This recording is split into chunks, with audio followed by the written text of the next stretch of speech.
How to follow in Facebook Lite. Hi everyone, welcome back to our channel App Guide. In today's video, I'll simply guide you on how you can actually follow people or pages on Facebook Lite, so make sure to watch the video till the end.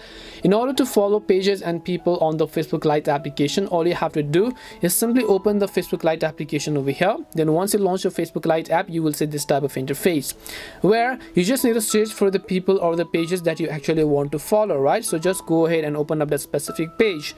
Then you can just tap the three dots icon next to that page, and then you'll find the option called follow. Just like that, you can just tap on the follow button in order to be able to follow that page. Now in most cases, the follow button will be right over here instead of messaging icon, because depending upon the page and how the admin choose to display its follow button. Or else you can just tap the three dots as I said, and then you can just tap on follow. Now if you want to unfollow it, then you can just go ahead and unlike that page if you want to.